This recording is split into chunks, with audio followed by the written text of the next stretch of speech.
He never imagined that a simple afternoon in the garden would change his life forever when he caught his gardener baking cupcakes with his daughters.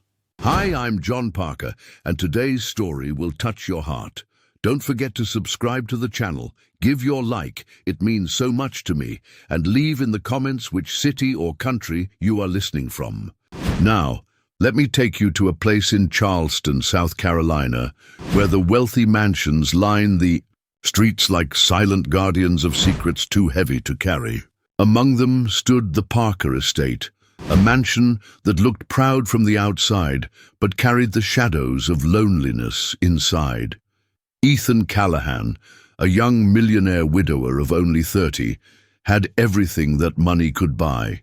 Vineyards in Napa Valley, a vacation home in the Hamptons, luxury cars that gleamed like polished jewels in the sun. Yet none of it could fill the emptiness left behind when his wife, Caroline, died suddenly in a car accident 2 years earlier. The mansion had grown cold. Laughter no longer echoed through its high-ceilinged halls, except for the playful voices of his twin daughters, Lily and Emma, only 7 years old. Ethan adored them, but his grief had carved a wall between him and their innocent joy. He was present, yet absent, loving, but distant.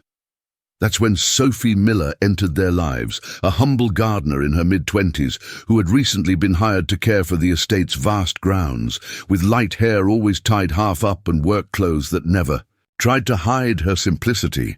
Sophie carried an energy of warmth that the mansion had been missing for years. She was supposed to trim roses, water the flower beds, and mow the endless lawns. Nothing more, but fate rarely respects boundaries. On one radiant Saturday morning, Ethan had returned earlier than usual from a business trip to New York. As he crossed the long path that led to the backyard, the sound of laughter reached him. A sound he hadn't heard so richly inside his own home in far too long. His brows furrowed. He wasn't expecting anyone but the girls. And then, as he turned the corner of the hedge, he froze. There they were, Lily and Emma sitting at a round wooden table on the grass, their tiny hands covered in flour and sprinkles, giggling uncontrollably. Beside them stood Sophie, sleeves rolled up, wearing her denim overalls and a blue checkered shirt, guiding the girls' small hands as they decorated cupcakes. The sight was almost absurd. The gardener baking. For a brief moment, Ethan's breath caught. It wasn't anger that seized him. Not entirely. It was confusion, shock, and something else he couldn't name. His polished shoes pressed into the grass as he stopped in his tracks, staring, hands instinctively rising to his head. Sophie hadn't noticed him yet. She leaned closer to the girls, whispering encouragements. "More frosting, Emma. Don't be afraid to make it messy. Lily, yours looks like a rainbow already." The twins' laughter rose again, filling the air with a kind of joy that pierced through Ethan's carefully guarded grief. He wanted to shout, to demand an explanation, but his voice got stuck in his throat, because for the first time in years, his daughters looked alive. Yet beneath that fragile wonder, a storm brewed. Rules had been broken, boundaries crossed, and in Ethan's world, the world of millionaires who lived by control and order, nothing like this was supposed to happen. What exactly was Sophie doing with his daughters? Was she overstepping her place, or was she giving them something he had failed to provide? Ethan didn't know it yet, but that moment in the garden was the beginning of a story full of secrets, betrayal, and a redemption that none of them could have foreseen. And as Sophie finally lifted her head, catching sight of Ethan standing there, the smile slowly faded from her face. Sophie froze the moment she saw Ethan standing there. His tall frame against the sunlight made him look almost larger than life, but his eyes betrayed something deeper, a mixture of disbelief and suppressed anger. The twins, too absorbed in frosting their cupcakes, hadn't noticed the storm brewing behind them. For a long breath, no one moved. The air seemed to thicken between them. Sophie's fingers, still dusted with flour, trembled slightly as she wiped them on her apron. She was about to speak when Ethan's voice finally broke the silence. "What is going on here?" His tone was sharp, clipped like the crack of glass under pressure. The twins turned at once.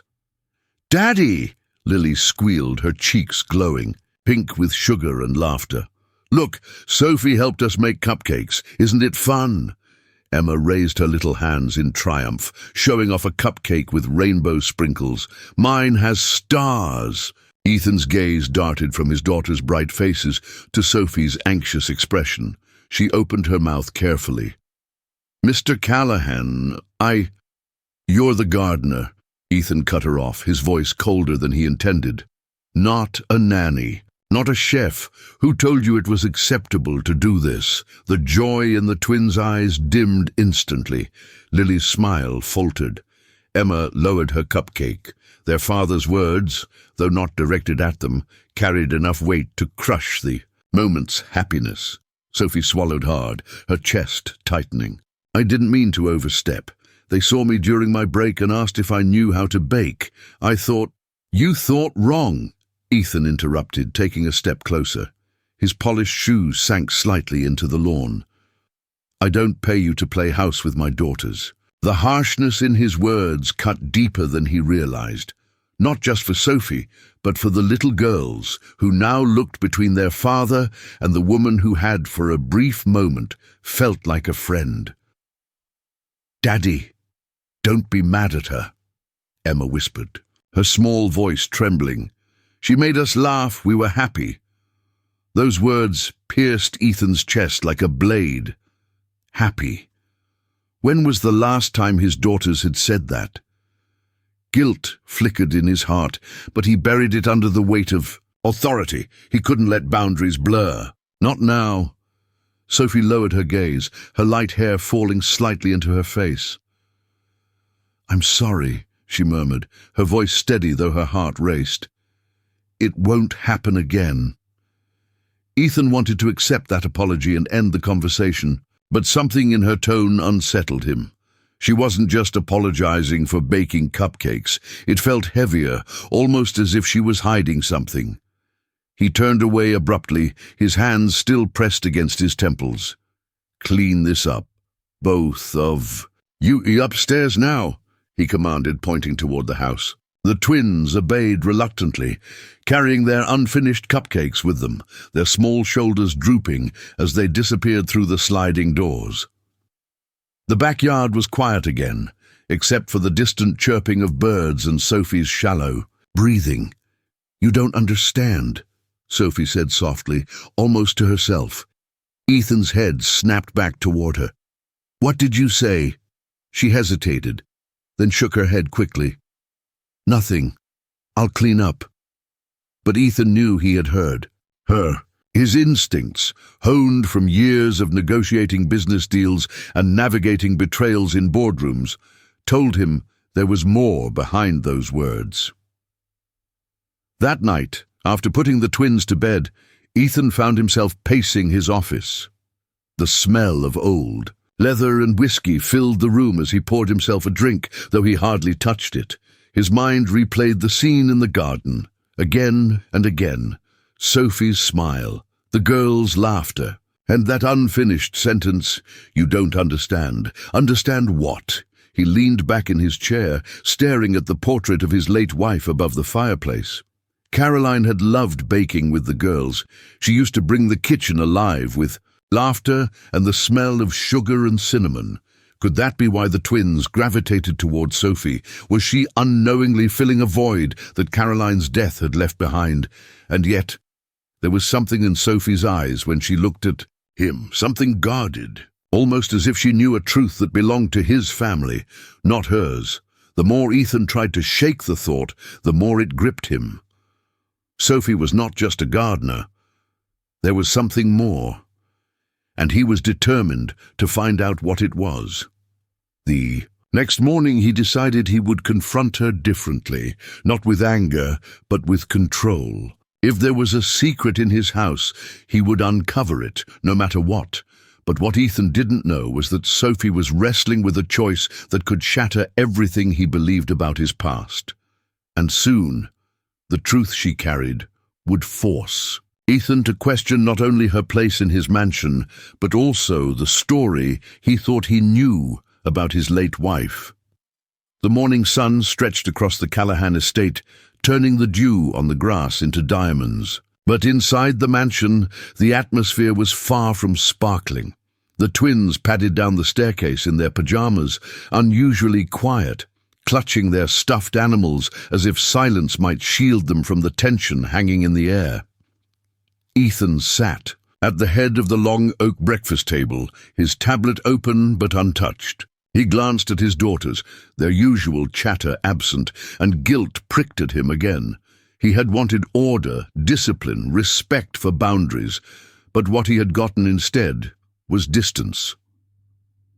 Sophie entered quietly from the back door, her boots leaving faint marks on the polished floor before she disappeared into the kitchen to gather her tools for the garden. She had her hair half tied back, just as she had the day before, but her eyes were shadowed, tired. She moved with the cautious steps of someone trying not to be noticed, yet Ethan noticed every movement. He cleared his throat, more abrupt than intended. "Sophie," she froze mid-step, then turned slowly, clutching her gardening gloves. "Yes, Mr. Callahan, I want to speak with you. After breakfast." Her heart thudded. "Of course," she said softly, and slipped out the door. The girls exchanged worried glances. "Daddy," Lily whispered, "don't be mad at her. Please." Ethan exhaled slowly, fighting to keep his voice calm. "Go finish your breakfast. I'll handle it." Later that morning, Sophie stood in the rose garden, pruning shears in hand, when she heard Ethan's footsteps approaching on the gravel path. The sound was deliberate, controlled, the way powerful men announced their presence without words. He stopped a few feet from her, hands clasped behind his back. "You've been here for 3 months," he began, his voice steady. "In that time, you've done more than 10 flowers. My daughters adore you. Too much, perhaps. You've blurred lines I never intended to be crossed." Sophie swallowed, her hands tightening around the shears. "I never meant harm, sir. They remind me of someone." Ethan's gaze sharpened. "Who?" She hesitated, then lowered her eyes. "My little sister. She died when she was their age. Baking was something we used to do together." Her voice cracked slightly, betraying the pain she usually hid behind smiles. Ethan hadn't expected that. For a moment, his defenses softened. He studied her face, realizing that beneath her humility was a young woman who carried her own scars, her own losses. Still, his suspicion lingered. "I can understand grief," he said slowly. "But that doesn't explain why you said I don't." "Understand yesterday? What don't I understand, Sophie?" The question hung in the air like a blade. Sophie's lips parted, then pressed shut again. She forced a small smile. "Nothing that concerns you, Mr. Callahan. I just got caught." Up in the moment, Ethan stepped closer, lowering his voice. "I built my life on knowing when people are lying to me. I don't know what it is yet, but you're hiding something." Her heart pounded so hard she thought he might hear it. She wanted to tell him everything, to unburden the truth that kept her awake at night, but fear strangled her words. If she revealed the secret, it could destroy not just her place at the mansion, but Ethan's entire perception of his family. She forced herself to meet his gaze. "With respect, sir, maybe some things are better left buried." That phrase struck Ethan harder than any confession would have. Better left buried. The words echoed in his chest long after he walked away. That night, as the cicadas hummed outside, and the mansion settled into its usual silence, Ethan found himself in his late wife's study, a room he rarely entered. The shelves were still lined with Caroline's books, her journals stacked neatly in a corner. He opened one absent-mindedly and for the first time noticed entries he had never bothered to read.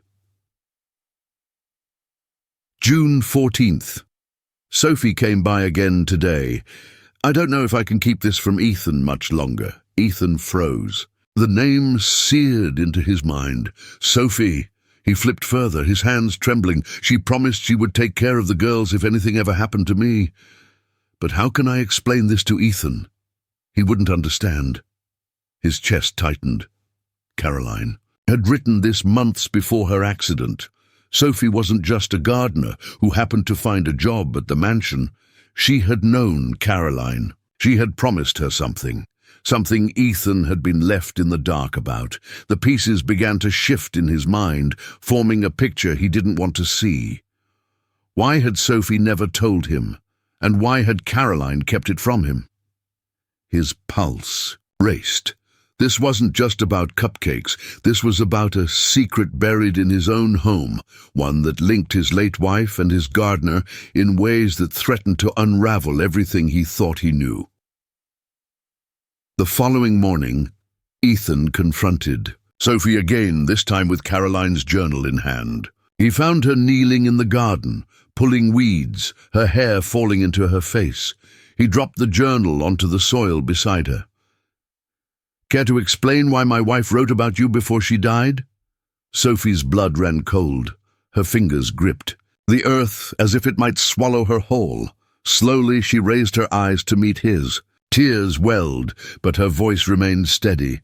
"I told her I'd protect them," she whispered, "because she knew a storm was coming, and now you deserve to know the truth." The storm had begun, and Ethan's world, the carefully constructed fortress of wealth, grief, and control, was about to collapse under the weight of family secrets he never saw coming. They stood at the edge of the rose garden, the millionaire and the gardener, with the journal lying between them like a verdict. Wind tugged at the hydrangeas, and somewhere inside the mansion a clock chimed 11, as if to mark the exact minute when truths could no longer stay buried. Sophie wiped soil from her hands and forced herself to speak. "We met in Mount Pleasant, at the St. Bridget Community Garden. Not as mistress and maid, not as wealthy widow and stranger. She came on Tuesdays to prune tomatoes because the hospital across the street felt too full of ghosts. I volunteered there after my little sister passed." She swallowed. "Caroline saw me calm a scared child with a bowl of flour and a story. She said the way I handled panic felt like sunlight." Ethan didn't move. "And you decided to slip into my life?" "I decided to keep a promise," Sophie said. "At first, Caroline just talked about grief, about the twins learning to braid each other's hair, about you, how the boardroom never scared you, but the nursery did." Her voice softened. "Then she started worrying. Small things. The nanny quitting suddenly after a generous opportunity appeared. A house. Manager, Mrs. Davenport, pressuring her to sign documents she hadn't asked for.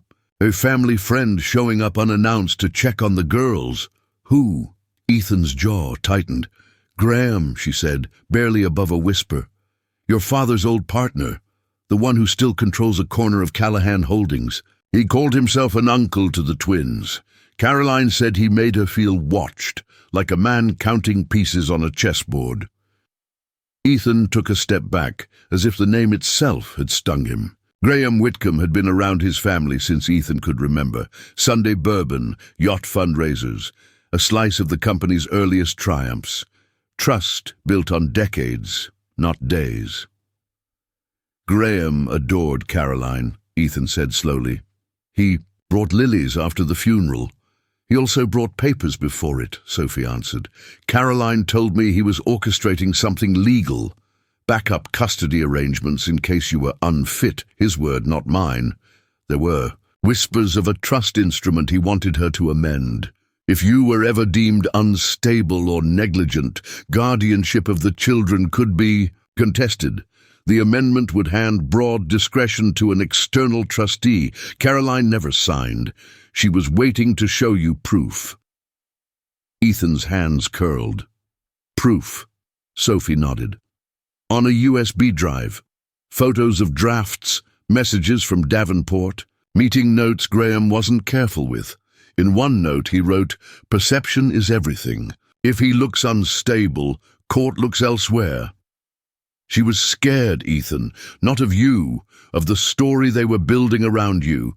If they could paint the millionaire as distant, grief-stricken, unreliable, a court would look twice. Separating a father from his children is easier when the world believes it's for their good. A gust swept through the yard, and with it came the faint, bright sound of the twins laughing upstairs. It landed like mercy and accusation at once. Ethan stared at the journal in the dirt. "Why didn't she tell me? Why didn't you tell me the day you arrived?" "Because the day I arrived," Sophie said. "A black sedan idled across the street for 2 hours. Because Davenport asked me to text her each time you left the property, said it was for scheduling, because the girls needed joy more than you needed another war." She hesitated, then added, "And because Caroline asked me to watch first, speak later. If anything happens to me," she said, "make sure my daughters keep their father, even if he's drowning." The word drowning hit Ethan harder than he expected. He had been drowning silently in rooms where nobody could hear. He drew a breath that seemed to scrape his ribs. "Where's the drive?"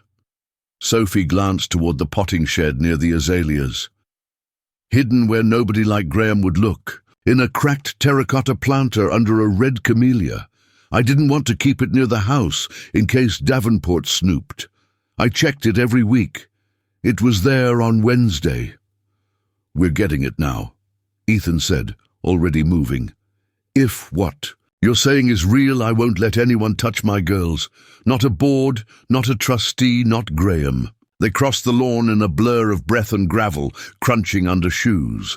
A wind chime tinkled, delicate, wrong for the urgency in their steps. Sophie reached the shed first and grasped the door handle. It swung open too easily. Inside, a cool, earthy smell draped over rows of tools, twine and seed packets. Dust motes drifted through a shaft of light like unsettled snow. Sophie went directly to the back shelf, to the line of chipped planters she alone had touched. Her hands found empty space. She blinked hard, once, then again. The terracotta pot was gone. The shelf held a faint ring of pale dust where it had been. Beside it, a smear of soil sloped toward the floor. "No," she whispered, already kneeling to check beneath the shelving, behind the sacks of peat. "No." Ethan scanned the interior. The padlock hung from the hasp unlatched. "You always lock this," he said. "I did," Sophie answered. "I did this morning." She traced the dust ring with her finger. Someone knew exactly what to take. They returned to the doorway. From here the yard looked too open, too placid, as if a thief could stroll across a manicured empire and not be seen. Ethan's mind raced through angles. Cameras, schedules, staff lists, deliveries. Control had been his armor. Today it was a sieve. "The security cameras," he said.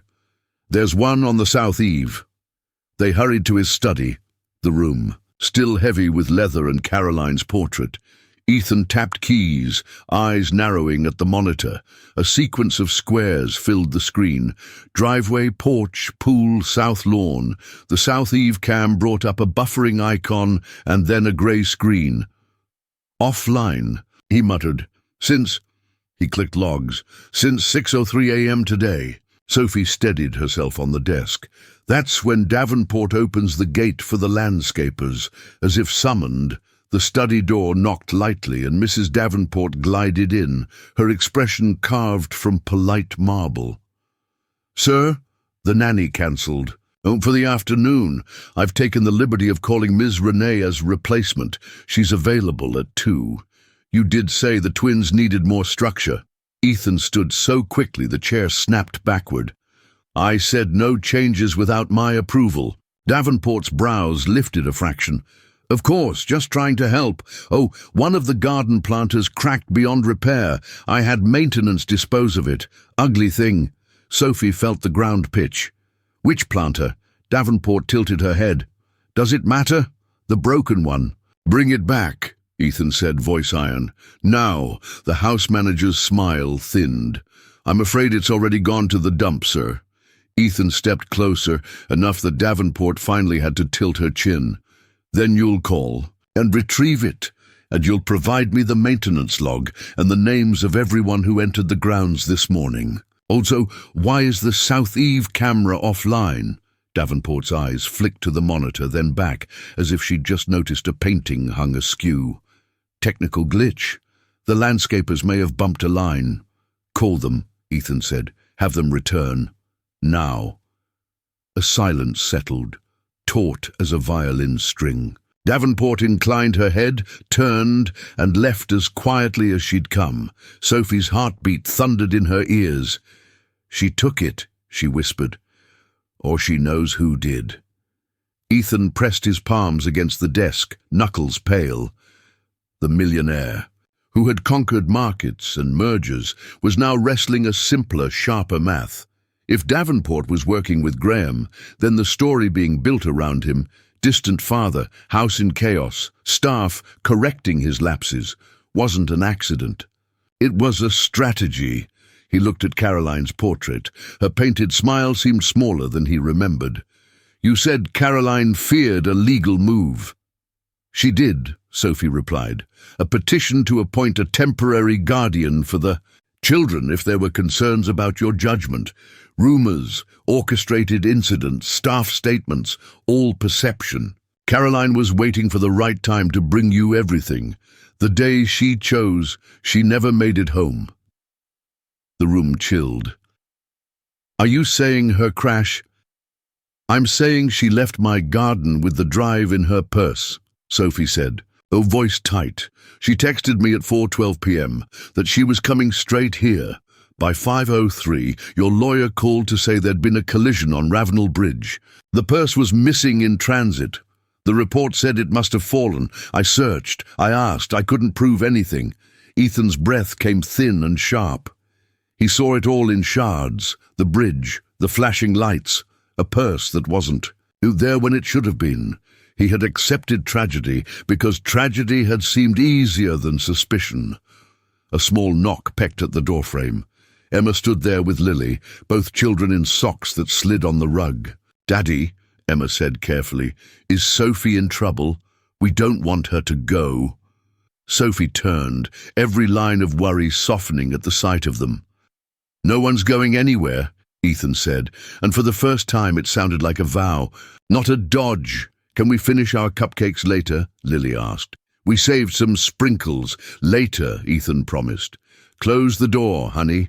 They did. The quiet that followed felt like the last minute before a storm breaks. Sophie spoke. First, if Davenport moved the planter, the USB might still be on the property. People who don't know what they're looking for don't think like we do. We should check the maintenance trail, where they stash trash before it leaves. Ethan nodded.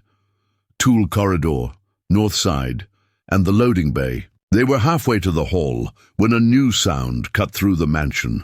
Low voices near the foyer, then a measured laugh that didn't belong to the house. Ethan stopped dead. The laugh came again, genial and rich as old mahogany. Ethan, I was in the neighborhood. Thought I'd check on my favorite twins. Graham. He walked in wearing a tailored navy blazer, the kind that photographed well on charity galas and custody petitions. Davenport hovered at his shoulder like a shadow. Graham extended his arms. My boy, he said, as if history were harmless. You look tired. Running an empire and a household will do that to a man. Where's your nanny? These halls echo without a woman's touch. Ethan didn't take the bait. He didn't take Graham's hand either. We were just stepping out, he said evenly. What do you need? Graham's glance skimmed the study. Monitor, portrait, Sophie hovering a step behind, as if she were invisible by position, if not by presence. He smiled past Ethan at her. And you must be the gardener. The girls say you bake. What a versatile talent. Sophie held his gaze and said nothing. Graham turned back to Ethan, and the warmth leaked from his expression like a faulty valve. "There have been concerns," he said softly. "Nothing official, of course. Just whispers. Staff are uneasy. Children unsupervised in gardens, cameras failing." His eyes dipped briefly toward the monitor again. "Perception is everything." In the space of that sentence, Ethan heard Caroline's handwriting. He stepped closer until there was no mistake about what his presence meant. "My children are fine, my house is fine, and any documents you tried to steer across my wife's desk will never see daylight." For the first time, a fine crack appeared at the edge of Graham's smile. "Careful," he murmured. "Grief makes men reckless. Courts prefer stability." A phone buzzed on Davenport's tray. She glanced down, then up. "The maintenance team found the broken planter, sir," she announced smoothly. "But it was empty." Empty. Sophie felt the floor vanish beneath her. The family secret that could defend a father and protect two little girls had been lifted from right under their noses, carried away in daylight while cupcakes cooled on a lawn. Ethan didn't flinch. He looked at Graham as if the man had finally chosen a side in a war Ethan refused to lose. "Then we find another way," he said calmly, deadly. Graham's smile returned, practiced and public. Always the fighter. He thumbed a speck of lint from his cuff. "Let me know if you need support." He turned to leave, his cologne trailing old money and older debts. Davenport allowed herself a small, satisfied breath before following. The door closed. The house exhaled. Sophie spoke into the quiet. "There's one thing they don't know," she said. "Caroline didn't trust a single hiding place. She trusted patterns. If the main proof is gone, there's a second breadcrumb. Something she told me to use only if you were ready to believe." Ethan's eyes lifted. "Where?" Sophie glanced toward the backyard, where a child's laughter rose again like a prayer. "In the one place Caroline said men like Graham never kneel." She met Ethan's gaze. "The kitchen." And with that, the path to redemption or ruin shifted from boardrooms and ledgers to flour, sugar, and a secret baked into a recipe that only a mother and a promise keeper would think to guard. Because sometimes the truth that saves a family doesn't live in vaults or safes. It lives where love once rose in the oven. The kitchen of the Callahan estate had always been a place of silence since Caroline's passing. Marble counters gleamed like untouched altars, and the double oven, once alive with scents of cinnamon and chocolate, had sat dormant, a cold monument to memories too painful to resurrect. But now Sophie stood in that cavernous space with Ethan at her side, her hands trembling slightly as she reached toward the recipe box that sat tucked in the corner of a high cabinet. It looked ordinary, wooden, scratched from years of use. But Sophie knew it was anything but ordinary. "This," she whispered, "is what Caroline told me about. She said if anything happened to her and the house ever felt unsafe, I should come here. She said the truth would be written where flour meets sugar." Ethan frowned, still skeptical yet unwilling to dismiss anything anymore. "A recipe box?" Sophie nodded and opened it carefully. Inside were neatly stacked cards, each in Caroline's handwriting, familiar looping letters that made Ethan's heart tighten: chocolate chip cookies, lemon squares, apple pie. Every card was smudged with traces of flour, butter, and thyme. But beneath the stack of recipes, Sophie found what she had been searching for, a card that looked almost identical to the rest, yet when she lifted it, she felt the faint ridge of something hidden. She peeled back the double layer of cardboard and revealed a slip of paper sealed within. Ethan leaned closer. "What is it?" She unfolded it slowly, her breath catching. It wasn't just a recipe. It was a list of dates, times, and initials, written in Caroline's hand. Meetings in places Ethan had never heard of. Notes like GW, pressure increasing, and D, pushing papers too fast. At the bottom of the note were 6 words that made Ethan's blood run cold. If I disappear, and trust Sophie Miller. His throat tightened as he read the sentence aloud. She knew. His voice cracked, disbelief bleeding into rage. Caroline knew something might happen. She knew who you were, and she trusted you over me. Sophie's eyes glistened with tears. No, she didn't trust me more than you. She trusted me to protect what mattered most if you couldn't. Your daughters. She knew grief would bury you, Ethan. She was afraid they'd use that grief against you. Ethan pressed both hands onto the counter, his body taut with the collision of grief, guilt, and fury. For years, he had blamed himself for not protecting Caroline, for not being present enough, for drowning in work instead of holding his family tighter. And now, to learn that she had been carrying this secret, making Sophie her ally, while he lived in ignorance, it cut him deeper than any blade. How long have you been carrying this? He asked, his voice low. Since the night she died, Sophie confessed. I wanted to tell you sooner, but every time I tried, someone was watching. Davenport's eyes on me, Graham's visits, even the lawyer. They all circled like vultures. And you were broken, Ethan. If I had given you this then, you might have walked straight into their trap. He looked at her, really looked at her for the first time.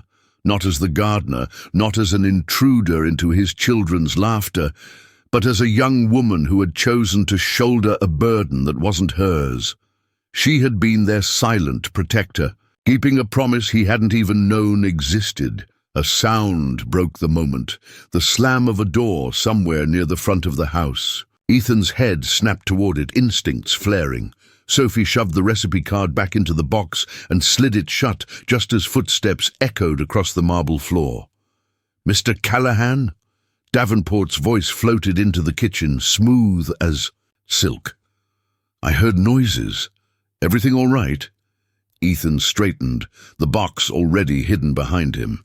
Everything is fine, he said coolly. We were reminiscing. Davenport's eyes flicked from him to Sophie, suspicion curling in the corners of her lips. How sweet, she murmured. But perhaps you'd prefer to reminisce in your office. Mr. Whitcomb just called. He'd like to schedule a meeting. Something about ensuring stability for the girls. Her emphasis on stability sent a chill down Ethan's spine. She lingered a moment longer, then withdrew, her heels clicking like metronomes of control. As soon as she was gone, Ethan turned to Sophie. We need to move fast. If Graham's building a case against me, we need more than a note hidden in a recipe box. We need proof that can't be denied, Sophie nodded. Caroline once told me Graham kept his most important files not at the office, but at the Whitcomb Club, his private retreat near the marina. She said no one questioned him. There, it was his fortress and his vault. Ethan's jaw set with determination. Then that's where we'll go. Sophie's breath hitched. You can't just walk into his private club. I can, Ethan interrupted, his voice steely. I've been a member since I was 21. If Graham has something there, I'll find it. Sophie hesitated, then looked him in the eye. You're risking everything. Ethan glanced toward the hallway, where the faint laughter of his daughters floated down the stairs. I've already lost everything once. I won't lose them too. That night, while the mansion slept, Ethan sat alone in the study, staring at Caroline's portrait once more. He could almost hear her voice. Protect them, Ethan. Protect them at all costs. For the first time in 2 years, the millionaire widower felt the fire return to his veins, not the fire of grief, but the fire of a man preparing for war. And as he closed Caroline's journal and slid the recipe box back into its place, he whispered to the empty room, They thought I was drowning. They're about to find out I can fight. But in the shadows of the estate, unseen eyes watched from the driveway. A figure sat in a dark car, engine idling softly, a phone pressed to his ear. She found it.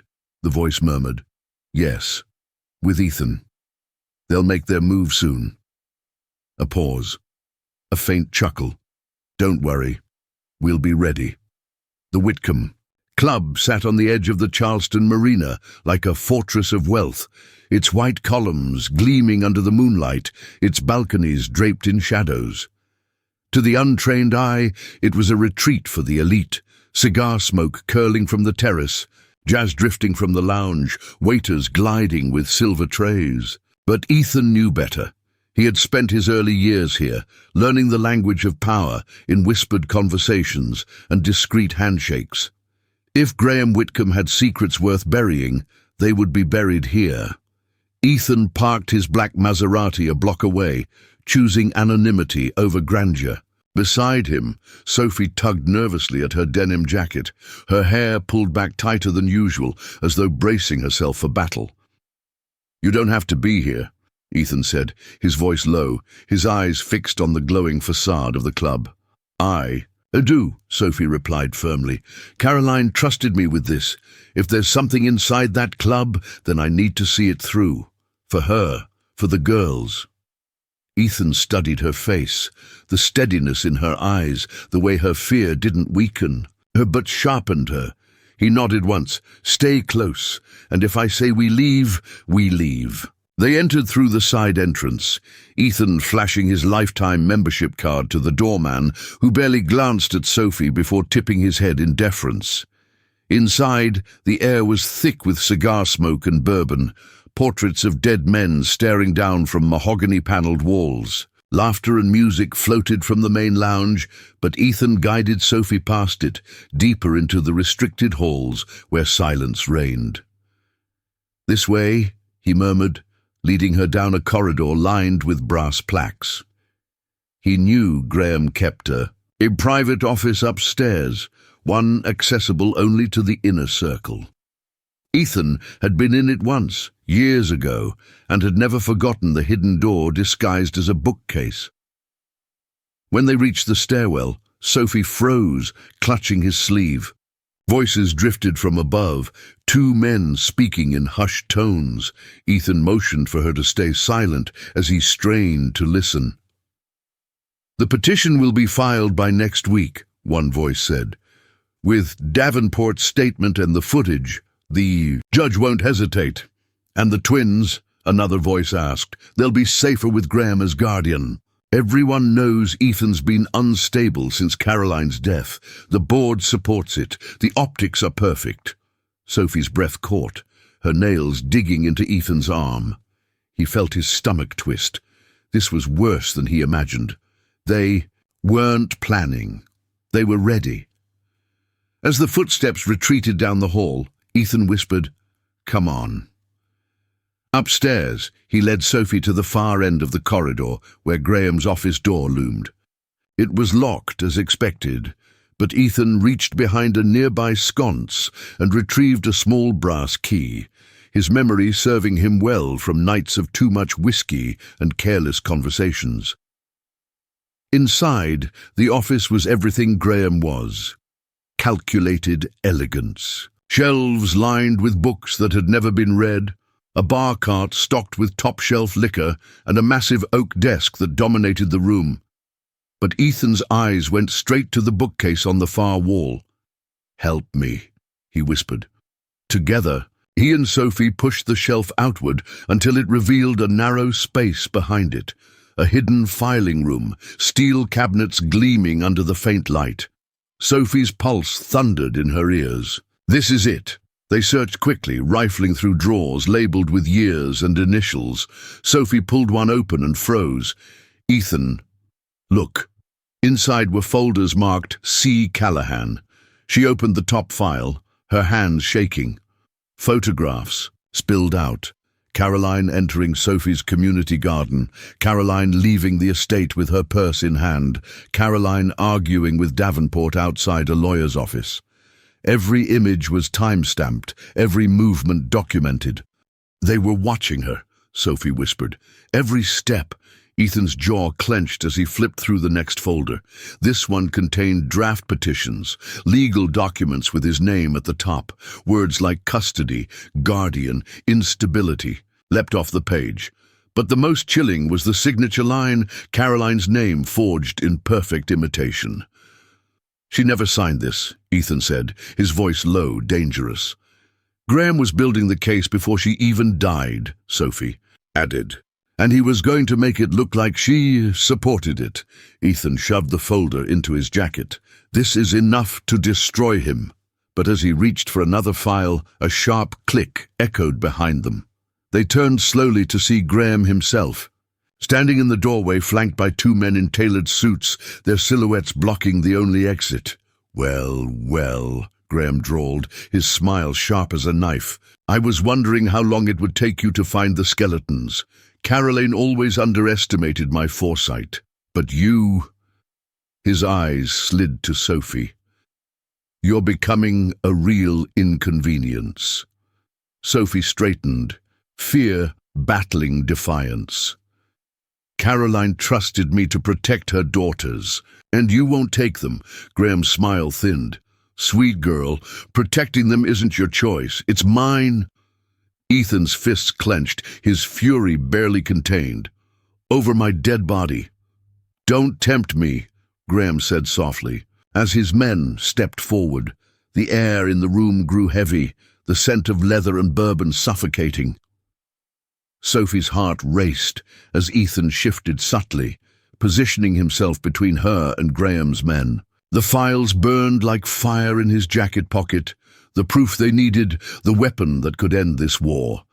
But trapped in Graham's fortress, surrounded and outnumbered, the millionaire widower realized something chilling.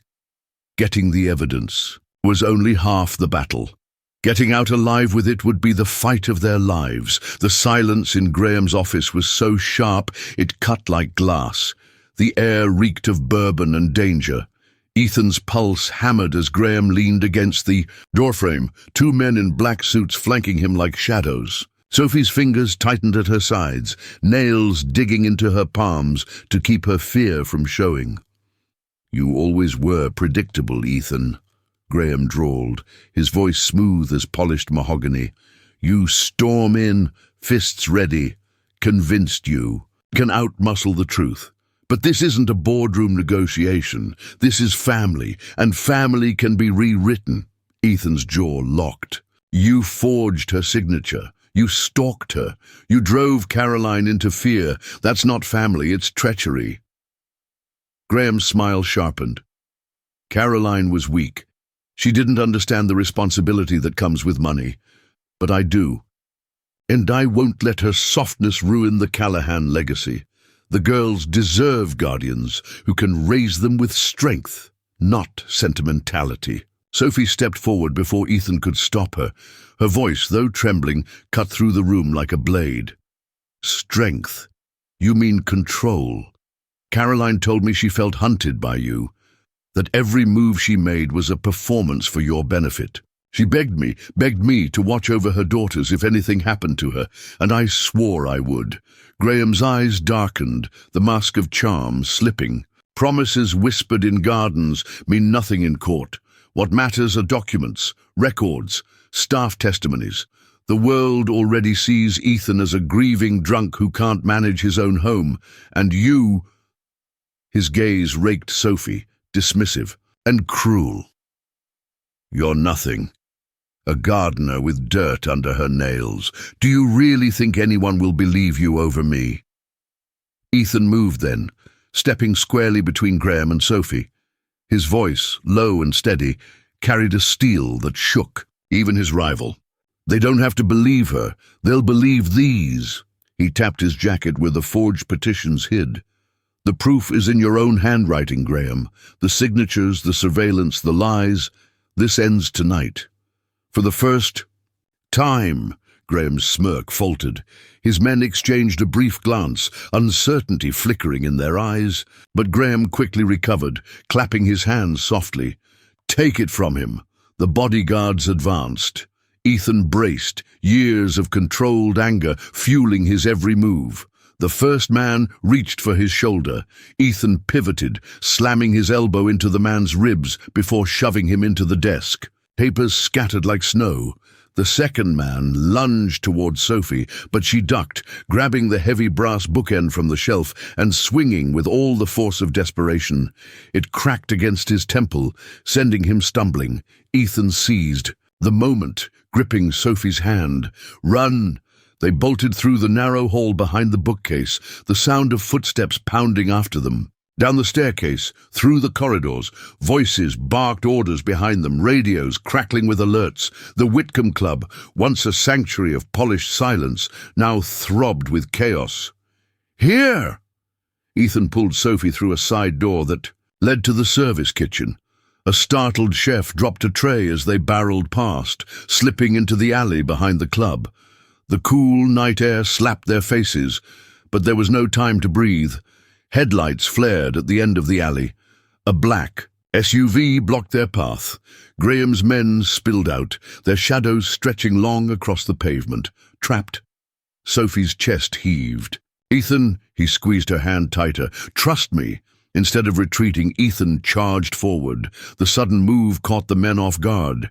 He slammed the nearest door of the SUV shut before the driver could climb out, then yanked Sophie past the confused guards. They sprinted into the maze of Charleston's narrow streets, weaving through cobblestones and lamplight. Behind them, engines roared to life. Tires screeched. Graham's men were giving chase. They ducked into a side street, their footsteps echoing. Sophie's lungs burned, but she didn't dare slow down. Ethan's grip was unrelenting, his determination like a lifeline pulling her forward. Finally, they burst into an open square where the St. Michael's church bells tolled midnight. The sound boomed across the empty streets like a warning. Ethan pulled Sophie into the shadow of the church steps, pressing her against the stone wall. "Did we lose them?" Sophie whispered. Ethan scanned the street, his chest rising and falling with fury. "For now." She looked at him, sweat dampening her forehead, her heart pounding so hard it hurt. "They won't stop. Graham won't stop. He'll twist every lie he has until the court believes him." Ethan pulled the folder from his jacket, the damning documents trembling in his hands. "Then we expose him first. Tomorrow I call my attorney in Savannah, someone Graham hasn't bought. We take this to court, and if that fails, we take it to the press. He doesn't get to win." Sophie touched his arm, her voice low but fierce. "Ethan, Jess, there's something else. Caroline knew this might happen. She told me there was one more piece of evidence, not paper, not signatures, something stronger, a recording, but she never told me where she hid it." Ethan's eyes locked onto hers, realization dawning. If she trusted you with that knowledge, then she left a trail only you would see. Sophie's throat tightened. "And if I don't find it, then," Ethan said, his voice a vow carved from steel, "we fight with what we have, because I won't let a man like Graham rewrite my daughter's future." A low rumble broke the silence, the sound of approaching engines. Sophie flinched, but Ethan placed himself in front of her, shielding her with his body, as headlights swept across the square. This time it wasn't Graham's men. It was a patrol car. 2 Charleston officers stepped out, hands resting on their holsters. "Mr. Callahan," one of them asked, "we received a report of disturbance at the Whitcomb Club. Care to explain why you're fleeing the scene?" Ethan's stomach dropped. Graham was already spinning the narrative, and in that instant, Sophie realized their battle wasn't just in shadows anymore. It had erupted into the open, where perception ruled, and where one wrong move could cost Ethan his daughters forever. The patrol car's lights pulsed red and blue across the quiet square, throwing shadows across the steps of St. Michael's Church. Ethan raised his hands slowly, his heart pounding with fury and dread. Sophie stood behind him, her breath shallow, clutching the damning folder to her chest as if it were life itself. "Officers," Ethan said evenly, though his voice carried the strain of control. "This isn't what it looks like." One of the officers, a tall man with a lined face, narrowed his eyes.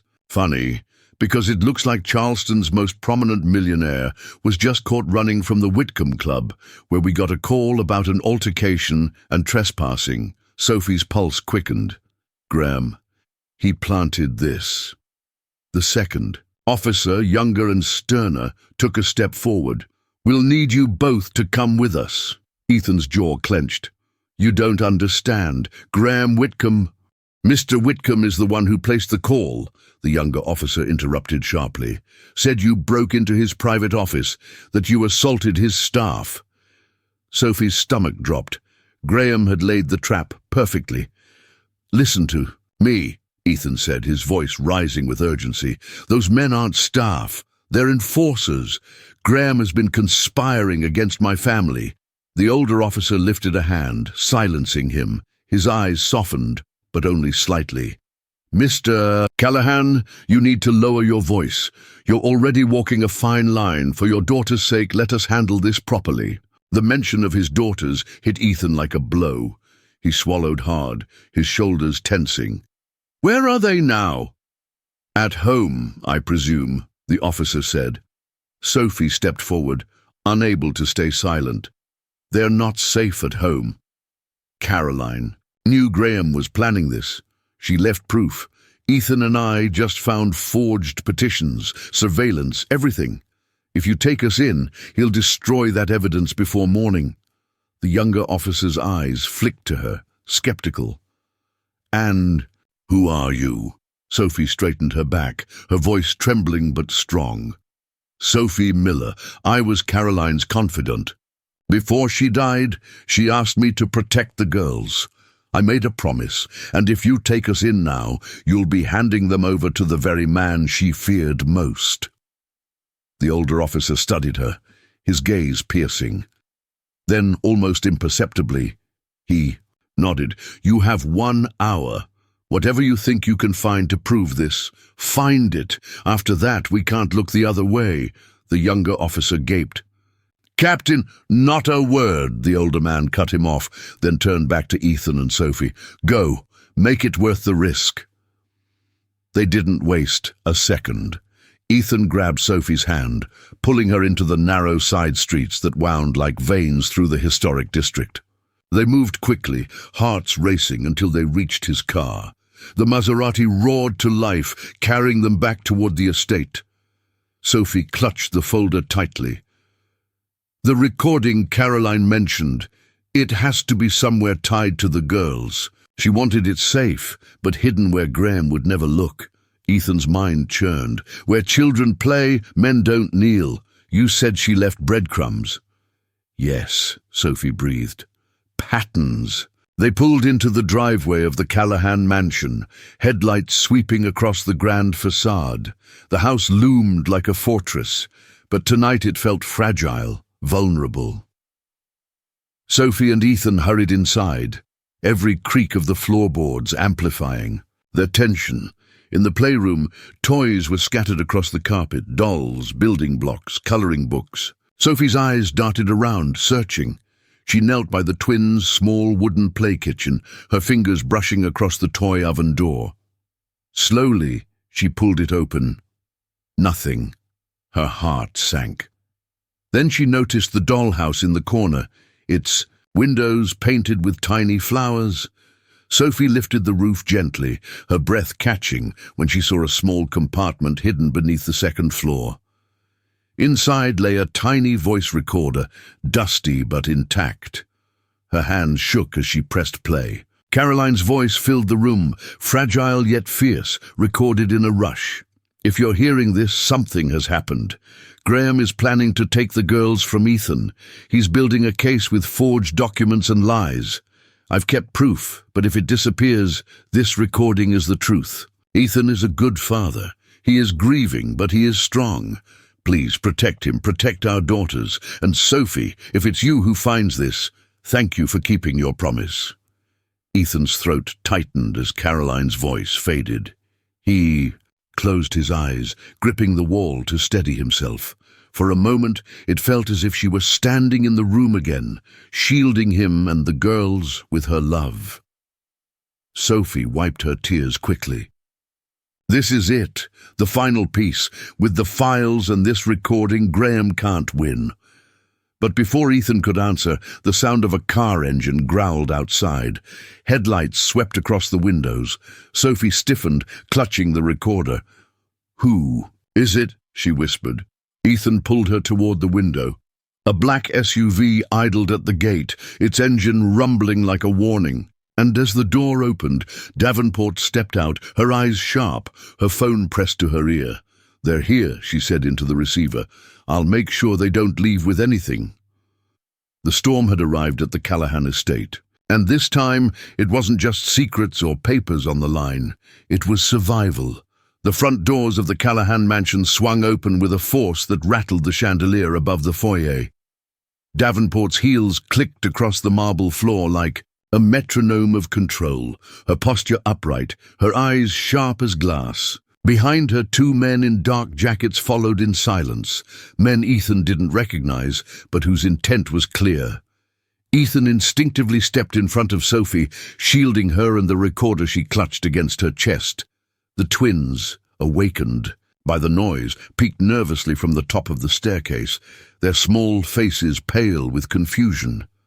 "Go back to bed, girls," Ethan said firmly, his voice breaking with urgency. "Now," Lily hesitated. "Daddy!" "Now," he repeated, softer this time, but with a finality that made them retreat upstairs, their footsteps muffled on the carpet. Davenport's lips curved into a cold smile. "Always so dramatic, Ethan. You could have avoided all of this if you had simply let Graham handle things. He's offering stability. What you're offering—" Her gaze flicked to Sophie. "Is chaos." "Stability?" Ethan snapped, his voice rising with raw fury. "You forged my wife's signature. You stalked her. You pushed her toward fear until she died carrying secrets I was meant to know. Don't you dare use that word." The 2 men behind Davenport stepped forward, but she raised a manicured hand, halting them. "We don't need violence," she said smoothly. "Hand me the files, Ethan. Hand me the recording. Do that, and this ends quietly. Graham will petition for guardianship, and the girls will have the future they deserve." Sophie's voice cut through the room, steady despite the tremor in her hands. "The future they deserve is with their father. Carolyn trusted me with her final words, and she trusted Ethan with her life. She knew you'd come for them, but she also knew you'd underestimate us." Davenport's eyes narrowed, her veneer cracking. "Give me the recorder."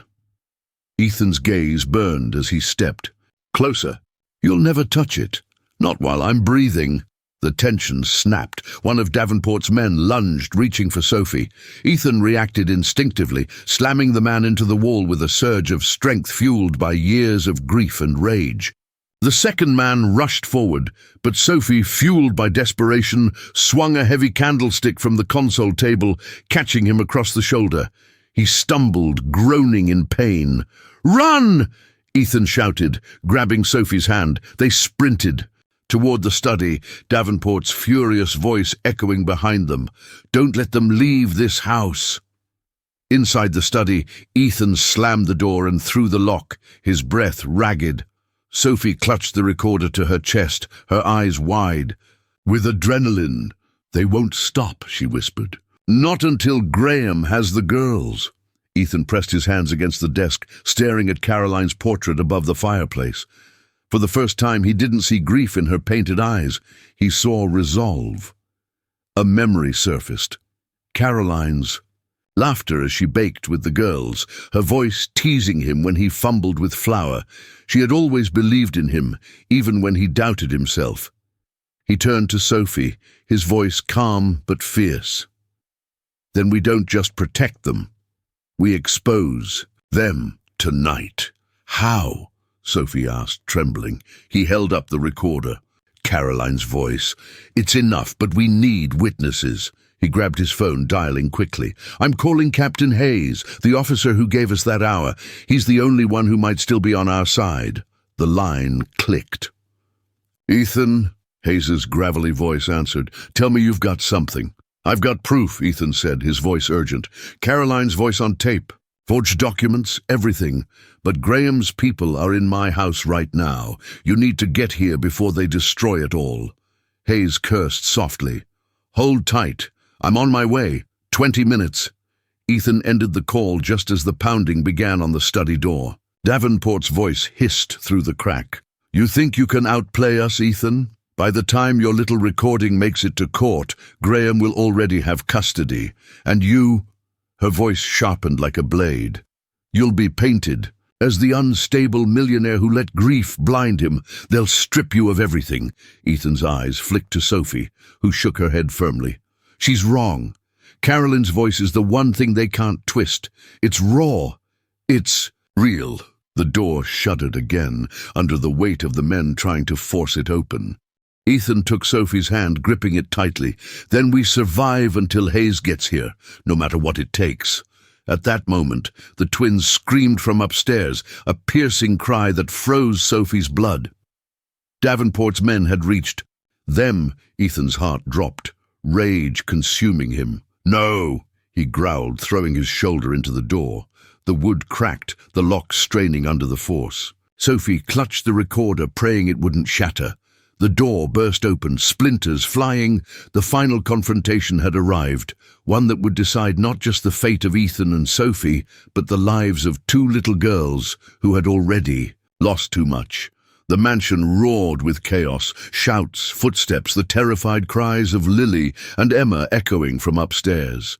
Ethan's heart pounded with a clarity he hadn't felt in years. This was no longer about business, money, or reputation. This was about his daughters, his late wife's promise, and the family that men like Graham and Davenport had tried to steal from him. Ethan charged up the staircase 2 steps at a time, Sophie at his side, clutching the recorder as if it were a sacred relic. At the landing, 2 men loomed at the girl's bedroom door, their hands gripping the frames as the twins whimpered inside. "Get away from them!" Ethan bellowed, his voice shaking the very walls. One man turned, smirking, but Ethan didn't give him the chance to react. He drove his fist square into the man's jaw, sending him crashing against the railing. The second lunged, but Sophie struck him from behind with the same candlestick she still carried, her desperation giving her strength. The girls rushed into Ethan's arms, their sobs muffled against his chest. Daddy, don't let them take us," Emma cried. "Never," Ethan vowed, his voice breaking. "I will never let them take you." From below, Davenport's furious scream rose. "You're only making it worse. When the judge hears this, when the court sees you striking staff in your own home, they'll have every reason to strip you of custody." Her words carried venom, but Sophie raised the recorder high. "Then let the judge hear Caroline instead." She pressed play. Caroline's voice filled the hallway, raw and unfiltered, cutting through the night like a beacon. "If you're hearing this, Graham is planning to take the girls from Ethan. He is building a case with forged documents and lies. Ethan is a good father. Please protect him, protect our daughters. And Sophie, thank you for keeping your promise." The sound paralyzed Davenport. For the first time, her mask cracked, fear flashing in her eyes. At that exact moment, the wail of sirens split the night. Red and blue lights bathed the driveway as Captain Hayes stormed in with 6 officers. "Hands where we can see." "Them!" Hayes barked, his voice commanding. The 2 battered men upstairs staggered back with their palms raised. Davenport's lips trembled as she tried to regain composure. "Captain, this is a misunderstanding. Mr. Callahan attacked his own staff." "Enough," Hayes cut her off, holding up Ethan's folder of forged documents Sophie had thrust into his hands moments before. "We've got surveillance, signatures, and now a first-person testimony from Mrs. Callahan herself. You and Whitcomb are finished." Davenport's face drained of color. The men she'd brought dropped their arms, defeated. And for the first time in years, Ethan felt the crushing weight of grief and suspicion lift from his shoulders. He pulled Sophie and the girls close as Hayes's officers cuffed Davenport and her accomplices. "You'll regret this," she spat. "Graham has friends in higher places than you can imagine." Hayes leaned in, his voice low and deadly. Then he can explain himself to the federal court. Hours later, the mansion was quiet again. Officers had left with Davenport in custody, and Graham's name now burned on the edge of scandal, his empire crumbling before dawn. Lily and Emma slept curled against each other in their beds, finally safe.